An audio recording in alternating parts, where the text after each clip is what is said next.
Hey guys, welcome back to Free Car Repair. Today guys will be super helpful video to any of you having a Ford F-150. If you need to find where the fuse for the Evap Purge control valve solenoid, where that fuse is located on Ford F-150 generation from year 2009 to year 2014, stay with us, we'll explain where to find that fuse, why it's always important to test fuses and where you can buy cheap fuses from. All that will be covered today. Before we start, let me tell you a little bit about us guys. On this channel you will find all the fuse videos on Ford F-150. We're going to make video for every single fuse, so if you're on the road, stuck in the middle of somewhere, you need to find a specific fuse, you can just come to the channel, search for it, find it in less than, let's say, 30 seconds. You don't even need to pull your manual out of the glove box, and most of the times you will be even missing this one. Something else guys, we take cars here at the garage and we take them completely apart. We fix engines, transmissions, bodywork. We show you how to fix pretty much anything. And the mechanical work guys, okay, electric codes and things like that can be found on our main YouTube channels.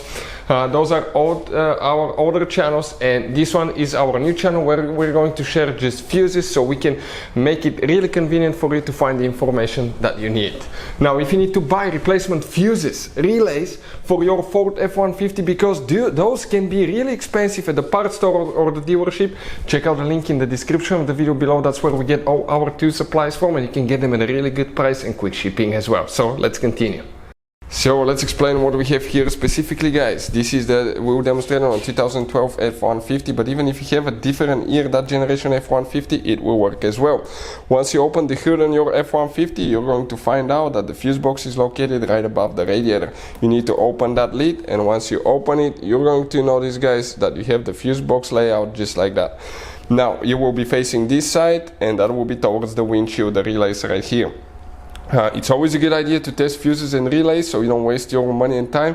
Let's explain why and then we'll continue.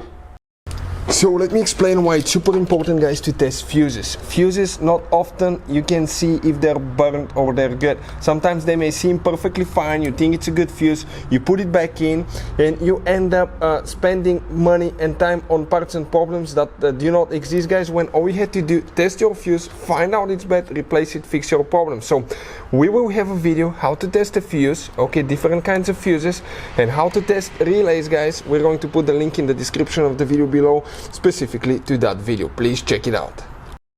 Those fuses and relays guys can cost you a fortune at the parts store, so we put a link in the description of the video below where you can get them at a really good price and quick shipping as well. The fuse that we will need to check, we will need to count that fuse row right here on the very bottom, that fuse row, and if you count the second fuse from left to right, talking about that 20 amp fuse, that's a fuse for the purge control valve. Also it's a fuse for the evap canister valve and multiple engine components, but purge control valve, check that fuse guys right here, that 20 amp fuse. Hopefully the video will be helpful to any of you needing help with that. Thank you for watching, see you next time.